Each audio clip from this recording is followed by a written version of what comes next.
Hello and welcome back to Robin's Taste. Today is a beautiful day for a movie update. Everybody loves the horror movie cult classic phenomenal movie director John Carpenter, right? Well, this is Starman, which is pretty weird because in this case he's not doing a horror movie or anything with dark and twisted turns. This time it's an actual love story. And how does this one work out? Well, really goddamn impressive. What we have here is Jeff Bridges playing an alien from an outer planet, crashing on planet Earth and taking over the physical appearance of Jenny's, played by Karen Allen's, husband, who has been passing away for a long time ago. This movie is fantastic. The visual effects is great. To see this alien take the shape of this man is one of the most beautiful goddamn scenes I've ever seen. The whole metamorphosis sequence is so beautifully portrayed that I've never seen anything like it. I'm not even sure what technology they used to be able to make that effect possible, but it looks great. The acting is tremendous and it's a beautiful movie to take a look at. The score for this film is great, but sadly not made by John Carpenter himself. It was someone else doing the soundtrack of this movie. I also find it quite sad that John Carpenter wasn't able to perform the soundtrack during his live performances all over the globe that he's currently doing. But it was a great movie nevertheless, check it out, and it's definitely a movie to check out during Valentine's Day. George Kennedy is out to avenge the murder of his own family in The Human Factor. A very cheesy, kind of low-budget, made-for-TV version of Death Wish, and it's fucking amazing. What we get here is a classic revenge story. Someone killed my family, now they're gonna pay! And what we get is also some kind of a criminal investigation going on with some high-tech mumbo-jumbo NATO technology, because lucky enough, John Kinsdale, our main character, is working at NATO, and they have a lot of technology that can make it possible to track down the killers. So it's more or less just a criminal investigation sort of film. However, the last 20 minutes is where the real kicker goes in, where John Kinsdale is going out for his payback against these people who performed the kill. The last 10 minutes is a real kicker though. To see George Kennedy use his car as a ramming brick to drive through a mall that is under hostile takeover, see him run out of a car with just one gun and start blasting down the bad guys is a blast. We're talking about George Kennedy taking down an entire army of militaries using just one handgun. George Kennedy, a pretty big and bulky guy, versus a couple of military dudes. It's fucking amazing.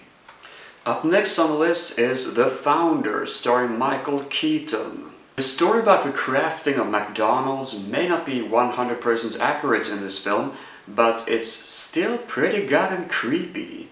However, it's not creepy in the way that you actually hate the main character. It's more creepy in the way that this actually was possible by the time it came out. Actually, I found Michael Keaton's character to be quite believable. He's the kind of dude who's been stepped on all his life. People has been stepping on him and stepping on him and stepping on him, and it doesn't matter how much he works, he doesn't get anything for it. He's tired of that shit. He's not gonna have it anymore. So therefore, he must use unconventional methods to actually get where he wanna be. He's not a good guy, but he's not that much of a bad guy either.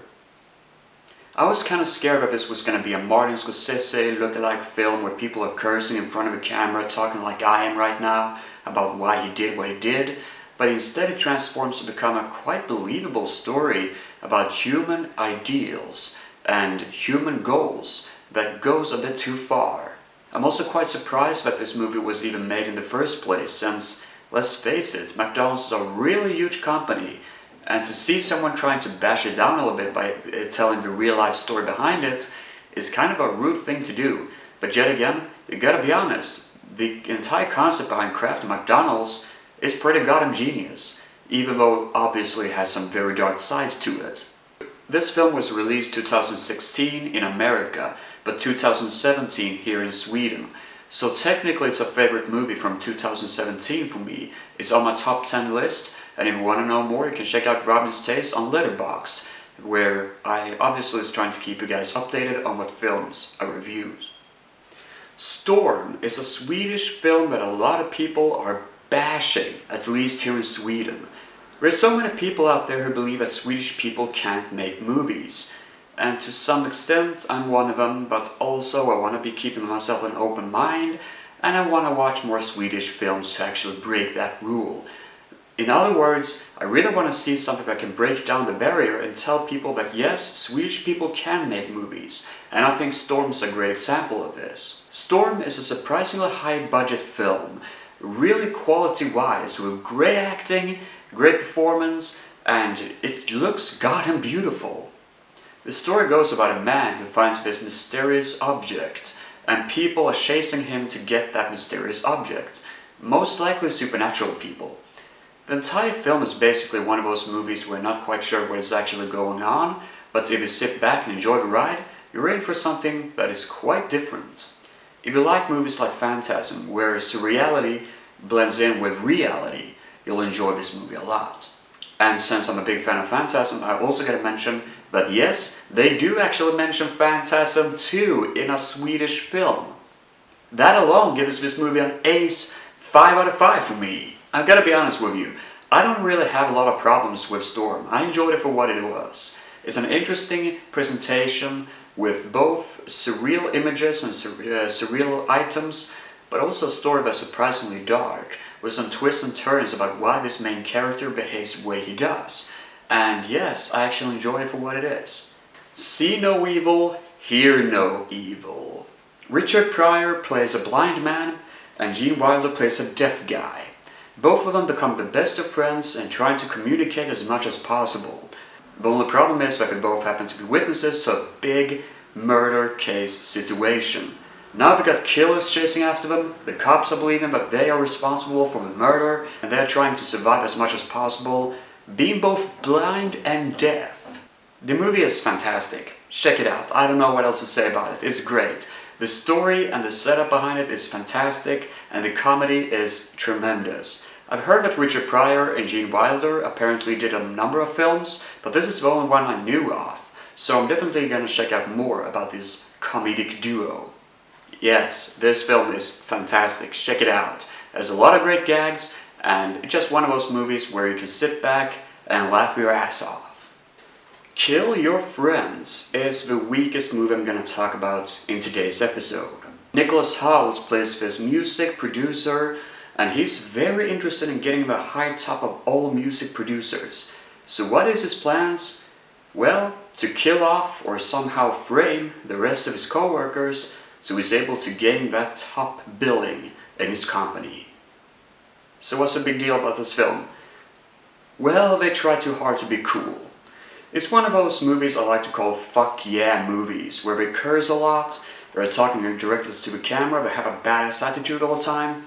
Kinda like a wannabe Martin Scorsese film. Only problem is that when people usually try to make a Martin Scorsese movie, it goes too hard, it goes too much. I even think that Scorsese himself did too much with A Wolf on Wall Street, where it became too much attitude and too little flesh, where you really don't care that much of the main characters. In contrast to his gangster movies, where you actually care a little bit about the characters and their motivations. So Kill Your Friends is trying way too hard, and it's just a boring movie to see. It's one of those films where you have seen it before and it's been performed way better.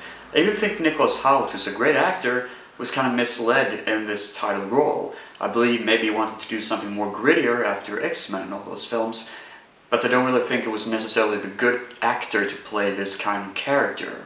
I don't really remember a lot more about this movie other than being bored to my ass. I was actually sitting and sipping on my cell phone a little bit, and I did actually miss a couple of parts of the movie, but the few things I saw was actually quite interesting, and I would have cared more about the movie if the entire film didn't have that sort of ass attitude all the time. Because I really don't give a damn if all the characters are so fucking obnoxious that I really don't care what is happening. However, the cool thing is that it gives a finger towards modern day music, which actually, let's face it, modern day music is pretty fucking obnoxious. And the last movie is Beyond the Gates, a film that is quite simple to sum up. Back in the day, there was this big thing known as VCR GameTop games, I've never played it myself, so I don't really know how it works, but apparently we're supposed to play the board game while a VSR is playing in the background telling you what to do. Anyways, imagine this, but the set piece is cursed. Also imagine that your father happened to be trapped inside the game and he had to play the game to be able to save his soul. Sounds a lot like Jumanji, doesn't it?